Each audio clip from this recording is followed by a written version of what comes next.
The Phillies have a huge offseason ahead of them where pretty much everything is on the table. But today we talk about what their number one priority is.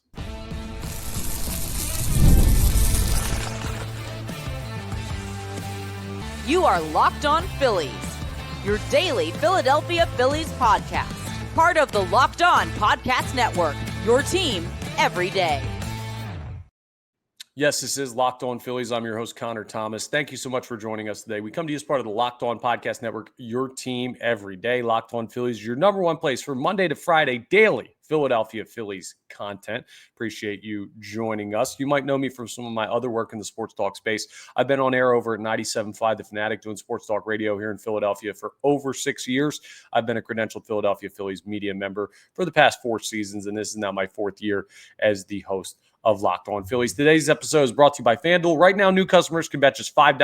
And if your bet wins, you're going to get $300 in bonus bets to use across the app. Download the app today. So the offseason, well, it's already begun, but this is the first fresh week of the offseason. So there's a lot of stuff that we're going to have to break down. But where you start is at the top. What is the number one priority for the Philadelphia Phillies? We'll lead off with that. Next, we're going to talk about ranking the free agents, the current Philadelphia Phillies free agents, guys that they're losing as far as priority to bring them back. There are 5 big-time names to keep an eye on for the Philadelphia Phillies. And there was a very interesting article written on ESPN.com about comparing where the Phillies are at right now to where they were in 2011 at the end of that 2008 to 2011 run, where they won one World Series, went back to another, but then slowly declined, and they set themselves up for a decade without a postseason appearance. So is that comparison valid? We'll discuss that later on in the episode. But what is priority number one for the Philadelphia Phillies this offseason? There are a lot of places you can go with this. Is priority number one changing the culture in the clubhouse? That's certainly an argument that could be made because it feels like the talent has been there, but they don't win in October. They fall apart. Is it changing the approach at the plate? Well, they did that for a lot of this year, and it seems like it just went out the window when the lights got brightest. So that might point back to the culture. But where does the culture come from? Does it come from the coaching staff? Is it changing something with the manager or the specific assistant coaches like Kevin Long or Caleb Cotham? Is it a specific player that they need to target or get rid of, or a specific position? There's all these things that are on the table where this is like, I feel like I'm going to be Sherlock Holmes this offseason, trying to solve this mystery of what the Philadelphia Phillies need to do. I'll just tell you real quick, though, the mentality with the Philadelphia Phillies offseason. I am no longer in the, well, maybe this will work out, or they could try this and see what happens. No, I am going to have a concrete plan for who the Phillies need to sign, what they need to do, and how they need to do it. And if the Phillies do not go about this offseason the way that I think they should, there is no more good grace of, well, Dave Dombrowski's a future Hall of Famer. Well, Rob Thompson's a good manager. Well, John Middleton cuts the check. No, that ain't happening. If they don't do things the way that I want them to do it, I will be upset and I will rip this organization for it. They're not in the good graces anymore, and they have wasted the faith of this fan base. So now we do not operate on faith. We tell them what they should do, and if they don't do it, you have every right to be mad about it because changes are needed. To me, the number one offseason priority for the Philadelphia Phillies is the outside of the top 4 guys, right? That is the biggest difference because I'll tell you right now, Bryce Harper ain't going anywhere. Trey Turner ain't going anywhere. KYLE Schwarber is most likely going to be re-signed.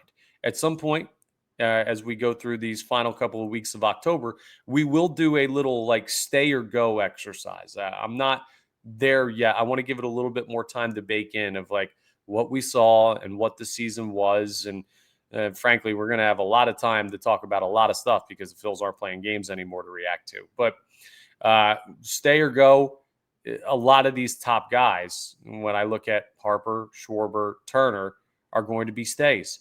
I would guess, right? Like I'm telling you, it's probable that Schwarber is back. It is kind of a coin flip, but I lean more toward the yes side of the question on whether or not JT Realmuto is going to be back. You just don't have another answer at catcher that's readily available. And if you go and try and get somebody in free agency, it's going to be a step back. Like if Kyle Schwarber and JT Realmuto are not on this team next year, they're going to have a difficult time making the postseason. That's reality. So unless the Phillies are comfortable with punting on the 2026 season, I expect those two guys to be back. Schwarber, more expectation than JT, but there's no good answer at either of those spots. So when I say outside of those four, here's what I mean, right? If you're going to roll into this offseason, like I am, with the expectation that Schwarber, Realmuto, Harper, and Turner will all be Phillies next year, well, that opens up 4 other spots that you need to focus on. And they are all on the table. Right field is on the table. Nick Castellanos could be moved, right? How do you get out from under the final year of that contract? How do you bring in somebody that balances this lineup out more? Center field, Harrison Bader's got a mutual option. I doubt he'll take it. He looked really good in his time with the Phillies. He's probably got a better payday coming. Will that be here in Philadelphia? We'll see. And I'm going to talk coming up in a little bit about ranking the free agents. And since Harrison Bader is on the table to be a free agent, he'll be part of that conversation as well. But center field, you could do something different. Left field, you could do something different. And third base and second base, you could do something different, right? That's where we're at. You got 4 guys in JT, Schwarber. So I guess it's 5 more guys because Schwarber DHs. You got 4 guys that are probably going to be here. That means you have to nail the other 5 spots. And I don't feel that they have any of those nailed down right now. Will I be mad if Alec Bohm is still on this team next year? No, I won't be mad about it. But he's one of the few movable guys. You know how I feel about Brandon Marsh. I'm a big-time Brandon Marsh guy. He had an awesome second half of the year. Didn't do all that much in October, and he's a guy that can't hit lefties. Same with Bryson Stott. Can't hit lefties. Great defensively. But, like, that's the number one priority is what can you do with those 5 other spots? Right, center, left, so the entire outfield, then third base and second base to make up for the deficiencies that we've seen in October from Turner, Harper, Schwarber. And I'll throw JT in there as well because he is part of the old guard.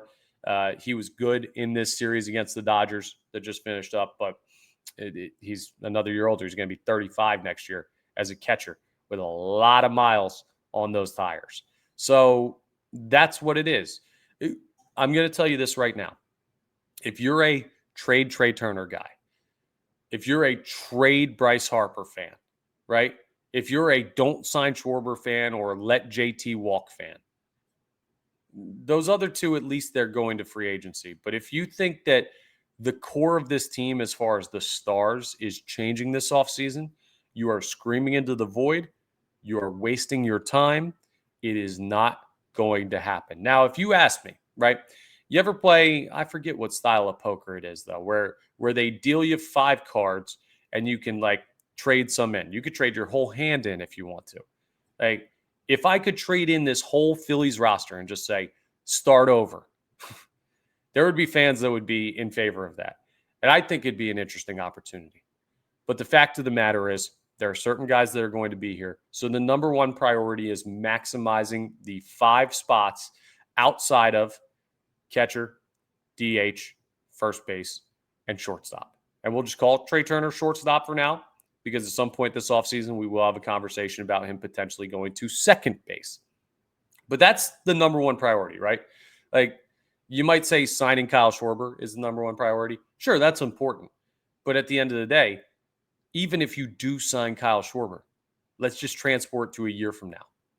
We're in October in 2026, and Trey Turner Kyle Schwarber and Bryce Harper are the top 3 hitters in your lineup. The narrative's the same, folks.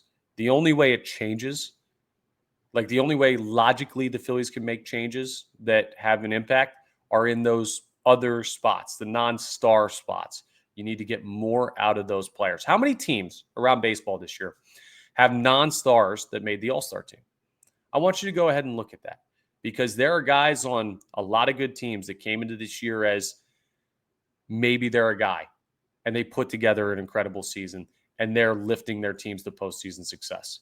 That's what the Phillies need to do. It can't be the same old formula, and you're locked into the top guys. So unfortunately, for some guys that might have put together good seasons this year, but aren't named Bryce Harper and Trey Turner, you got to go, and you got to bring in somebody else, and you got to figure that out. Now, some of that could be internal, and we will also talk about prospects that could come out and help this team throughout the offseason. We'll take a strong look at Aiden Miller, Justin Crawford, Andrew Painter, and how those guys need to be good. But my number one priority for the Phillies offseason is to get better at the non-star spots in this lineup. But the Phillies have some free agents of their own to take care of. We've already been mentioning it on today's episode. So what goes on with Schwarber, Bader, Alvarado, Ranger, J.T.? Those are the 5 guys that we'll talk about next. And what is the priority list for those 5 as far as who you would want to see the Phillies bring back? I will tell you what mine are coming up. And I'd also love to see from you in the comments what you think the number one priority of the Phillies offseason is, because there is a lot of stuff on the table for this team. Let's talk about FanDuel first, though, because the NFL season just keeps rolling along. We are on Monday of week 6, and FanDuel has an offer you don't want to miss. I don't know how it's already taken you this long to take advantage, but right now, new customers can bet just $5 and get $300 in bonus bets if you win. That's right. Pick a bet, put down $5, and if it hits, you're going to unlock $300 in bonus bets to use across the app. Buffalo plays tonight, which means Josh Allen is going. So you could just find the easiest alternate line on his passing or rushing yards and just say, hey, this is a lock. I'm going to throw 5 on that. It might only pay out 5 cents. But if you're a new customer, that first $5 bet, when you win it, you're going to get $300 in bonus bets. And then you use that for all the fun stuff that FanDuel has, like props, parlays, same game parlays, futures, money line spread, all of those tricky bets that you could miss. But you're not going to, because you're smart, and that's why you need to use FanDuel, because the payouts when you do win are fast, easy, and safe. But get that $5 bet down on something safe, get your $300 in bonus bets, and then you just go to town on the best sportsbook app out there. So what are you waiting for? Visit FanDuel.com to download the FanDuel app today and get started. All right, even though the offseason's here, we have got a lot of great content coming your way here on Locked On Phillies. The autopsy of the 2025 Philadelphia Phillies season is detailed. There were a lot of things wrong and some things right. And how do you balance those to not do too much to change the team and take a backslide unintendedly, but also make enough changes that people are not looking at this team saying, yeah, well, 26, it's going to be more of the same. There are a lot of important questions, and we're here to answer them for you on Locked On Phillies. So make sure you're becoming part of the Locked On Phillies family. Our everydayers watching the content day in and day out, I appreciate you very much, and you can join them. Hit that subscribe button on the Locked On Phillies YouTube channel. It's free and easy to subscribe, and it'll get you notifications when new episodes are posted. And we're also available wherever you get your podcasts. Make sure you're rating and reviewing if you're checking us out in podcast form. Let us know how we're doing. We appreciate that very, very much here on Locked On Phillies. So let's rank those 5 free agents by necessity. Again, the 5 free agents the Philadelphia Phillies have: Schwarber's hitting free agency, Rangers hitting free agency, JT's hitting free agency, Jose Alvarado's hitting free agency, or at least the club has an out, and Harrison Bader has a mutual option that I would expect him to decline, right? Either side can decline that. I don't think the Phillies would, because he was really good for them, but I would expect Bader to try and get more of a payday. So How do you prioritize those 5? To me, the number one guy in that group of 5 is KYLE Schwarber. And it is simple because you are not going to go out and find a way to replace 56 home runs and 132 RBIs. You ain't doing it. There's not another guy in baseball that's doing it that is available. There's only a handful of other guys in baseball that are doing it at all. So anyone who's like, well, Schwarber didn't hit in the postseason, you're right. Outside of game 3, and that's little consolation to Phillies fans right now. But what I do know is that if you move on from that guy, you don't have anybody to make up for those numbers. You can look at free agents all you want, and even the best ones are not going to come to the level that KYLE Schwarber did this year. Now, does a long-term contract seem smart for him? I don't know. I'm starting to have reservations about that. And where at points in the year it was blank check for KYLE Schwarber, after the postseason, it doesn't feel that way. But he is still the number one guy in that group that I say you bring back at most costs. I almost said all costs. At most costs. So he's number one. The other reason is I don't think you have a great option at DH outside of that in free agency. We will talk at some point this offseason when we start to do the free agent looks. Pete Alonso is going to be available. Could be a good fit. But I'd like to retain KYLE Schwarber, who I know it seems wants to be here. Right? So he's number one because there's no one else in this lineup that is making up for what KYLE Schwarber does. There's very few men on the planet capable of that. Number 2, for a lot of the same reasons, is J.T. Realmuto. Yes, I've got him above Ranger. Yes, I've got him above Bader. JT's super important to this team. If he walks out the door in free agency and the Kansas City Royals decide to give him 3 years, I don't know, $80 million or something, which would be a crazy deal for JT to get in age 35, 36, 37 season. But I'm just throwing out just a scenario. Like someone signs into a crazy contract that the Phillies were never going to give him, and he's gone. Is your situation next year Rafael Marchand for 162 games? Well, or 130 or 40 with his off days? That dude wasn't that good this year. Defensively, he was good, but he did nothing at the plate for you. He had like a moment here or there. But the thought when he made this team was that, okay, well, now Garrett Stubbs is in AAA. You have a catcher that's a better, more viable backup. That did not come to fruition. Remember, Garrett Stubbs is a good defensive catcher. He is. Like, Rafael Marchand was here to add something offensively in days that JT didn't play, and he did not do that. I'm not comfortable with this team without JT Realmuto, and I don't know where you're going to find a JT Realmuto on the street. Actually, sorry, I do know the answer to that question. It's not going to happen. He has familiarity with his pitching staff. He created offense in the second half of the season this year. He looked good in that postseason series. JT is an incredibly valuable piece to this team because, like, he is the calming presence for this staff. You think the Phillies have as good of a starter ERA or bullpen ERA over the past couple of years without JT? Because I'll tell you, they don't. Leadership for those first two guys, Schwarber and Realmuto, is also super important, why they're my top 2 in priority. Next up is going to be Ranger Suarez.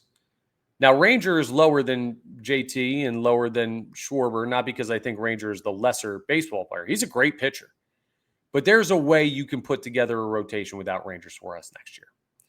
Luzardo's still here for another year. Sanchez is locked down long-term. Nola is locked down long-term. Andrew Painter is going to come up at some point. Find a 5th starter somewhere. You can do that in free agency, no problem. It's not going to be a Ranger Suarez quality starter, but the amount of money that he's probably going to earn from some team, and it's deserved because he was awesome for a lot of this year. It's just, are you going to commit to that in a spot where, well, you might need to make a big swing at a position player? I don't see them prioritizing the rotation. Oh, and by the way, I didn't even list Zach Wheeler, who's going to hopefully be back at some point next year. A scary injury, but I got to live in the world where Zach Wheeler is going to pitch again, at least where we're at right now. When will that be? I don't know. But that's why Ranger is more expendable than Schwarber or Realmuto. Bader is 4, and Bader is 4 because of one man, and that man's name is Justin Crawford. I think Justin Crawford's going to be up next year to start the season. I think he will be the starting center fielder for the Philadelphia Phillies. And because of that, well, you at least have an immediate option of a top prospect. You don't have that at DH. You don't have that at catcher. And you do have that in the rotation with Painter potentially, but less sure of a thing than Crawford looks right now based on the numbers from this past year, because Painter was not good in AAA and Crawford was very, very good in AAA. So that's why Bader's down there, because you have the most like heir apparent guy at that position. I would still like to see Harrison Bader back, but it would have to fit, and he would probably have to play a corner outfield spot, and that would probably be in tandem with like a Nick Castellanos trade or a Brandon Marsh trade. And then finally, Jose Alvarado. Now this might be sour grapes. This might be just you got yourself suspended, get out of town. But that's kind of where I'm at with Jose Alvarado. I don't need him on this team next year. Say what you want about the bullpen. Feels like you're finding guys that throw 100 everywhere these days. And Alvarado, even when he's on the field, has his deficiencies of command sometimes. And when he's good, he's good. But he's not Duran, right? He's not Mason Miller. He's not Devin Williams. He's not one of these guys where it's just like he's locked down every time he's out there. And you already have the issues with the suspension and leaving without talking to his teammates. I don't know exactly how his standing in that locker room is, but at least compared to those other four guys, he is an easy fifth on that priority list. Did I get it right? Did I mess something up? Let me know what you think about my priority rankings. Schwarber 1, Realmuto 2, Suarez 3, Bader 4, Alvarado 5. I'm sure there will be a lot of discourse about that. So let me hear it. And I'd love to see your thoughts in our YouTube comments. And then this is going to be a really interesting thing as well. Is this 2011 all over again? That's what an ESPN.com article said about the Phillies, and they compared it in a lot of really interesting ways. Not fun, but interesting. I have one major reason why this is different than the 2011 collapse of the Philadelphia Phillies. I'll tell you what that is as we continue today's episode of Locked On Phillies. Let's talk about our friends over at Monarch Money first, though. Monarch Money is the absolute best. Super important to check out Monarch Money because most people can't name all their financial accounts or even what they're worth, whether it's 401ks, properties, or investments. And when you don't have the full picture, you can end up leaving money on the table. You never want to leave money on the table. It's yours. Earn it. That's why there's Monarch Money, right? It's an all-in-one personal finance tool that brings your entire financial life together in one clean, easy-to-use interface on your laptop or on your phone. Monarch's built for people with busy lives, which is pretty much everybody these days. If you've put off organizing your finances, Monarch's for you. They do the heavy lifting for you, and you can link all your accounts in minutes. So you see clear data visuals, you get smart categorization of your spending, and you finally feel in control of your money without ever touching a spreadsheet. You can really see that like you're either saving as much as you're planning or not saving as much as planning. It'll track your progress there with your saving. And that way, it's a very clear look at what's efficient about your finances and what's inefficient. Don't let financial opportunities slip through the cracks. Use code LOCKEDONMLB at monarchmoney.com in your browser for half off your first year. That's 50% off your first year at monarchmoney.com, code LOCKEDONMLB. All right. This is going to be a bit of a faith segment here, all right? And I'm not asking you to have faith in the Phillies. I'm asking you to have faith in a couple individual players. And you might say, well, after that series, I don't have faith in a single guy that I watched play outside of maybe the starting pitching. And I'll say good news because the guys I'm going to bring up did not play in that series. But let's start with the premise of this very intriguing article. The Phillies in 2011, they got knocked out of the postseason by the St. Louis Cardinals.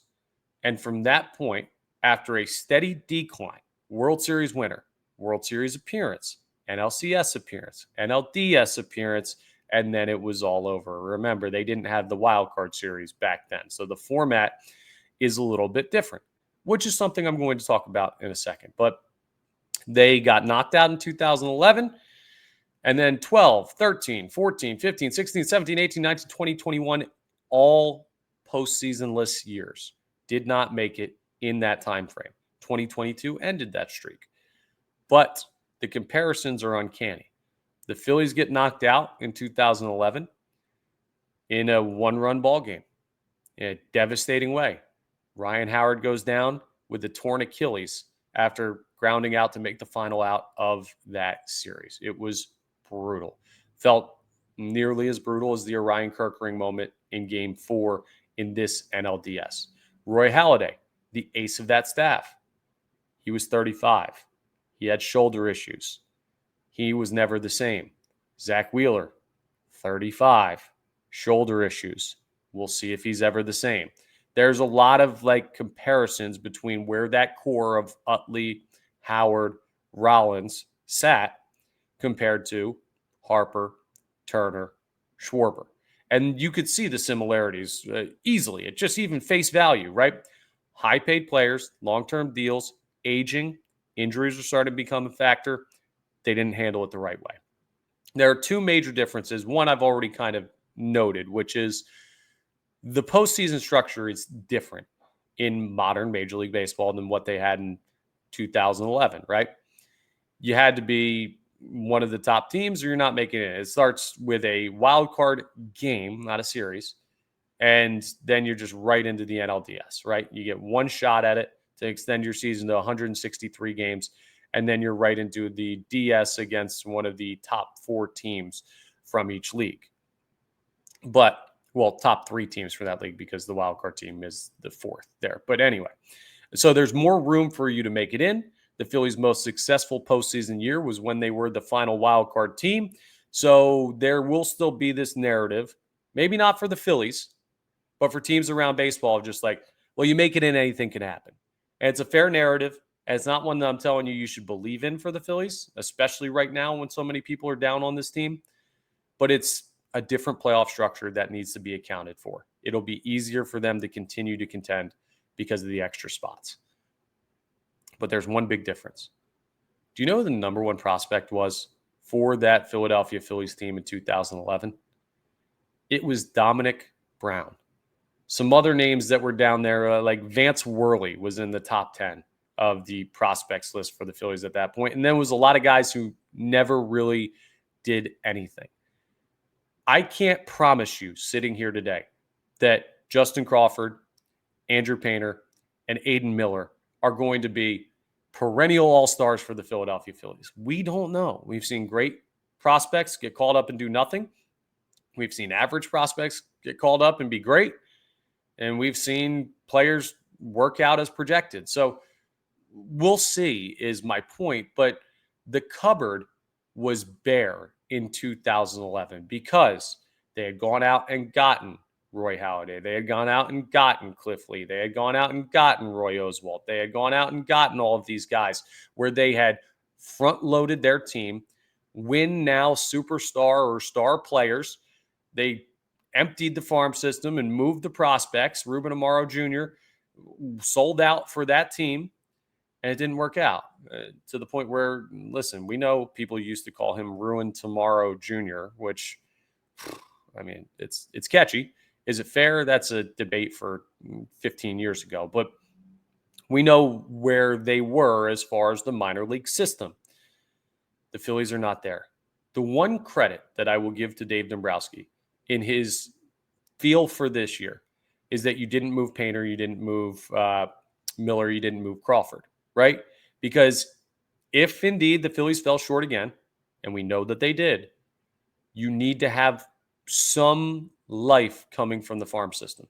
So if Painter is a top end of the rotation starter, if Crawford is an all-star caliber outfielder, if Aiden Miller is this plus middle infield bat that you could see play shortstop for a long time for this baseball team, and you bring in those 3 guys, those are 3 dudes that 2011 team did not have rolling out of the minor league system. They got one good month out of Dominic Brown where he was incredible. And outside of that, he was kind of just a guy. So having that to lean on when it comes to where the Philadelphia Phillies are right now is, I think, the number one difference between here and 2011. Can they continue to compete? Absolutely. Now, is competing good enough? Absolutely not. They got to win. And I don't know that I see them getting better next year just because, oh, you have these 3 prospects. Like, they're not going to come up and just all be all-stars, right? That's such an unfair expectation. But if in the next 2 to 3 years they project into plus major league players, which I think all of them fairly do at this point, then you have the next generation already set rather than waiting for like 6 or 7 years and spending everything in the world to lure Bryce Harper here and then building the roster around him, right? It will be a different type of post slide situation for the Philadelphia Phillies than it was in 2011. So an interesting thought process, one that I will debate against for those 2 reasons I gave you, but it certainly doesn't feel good right now. And it didn't feel good then. And there's still so much that over the coming months we are going to need to break down and talk about. Player grades for the year, stay or go, who's keeping their job, who's losing their job, like all kinds of different stuff that we will get into with news sparsed in there as it comes in throughout the offseason. But that's all for today's episode of Locked On Phillies. Thank you so much for joining us. Appreciate that very much. Once again, we are part of the Locked On Podcast Network, your team every day. Please make sure you're rating, reviewing, subscribing to the YouTube, all that great stuff that really helps us out here on Locked On Phillies. And I will talk to you tomorrow on our next episode.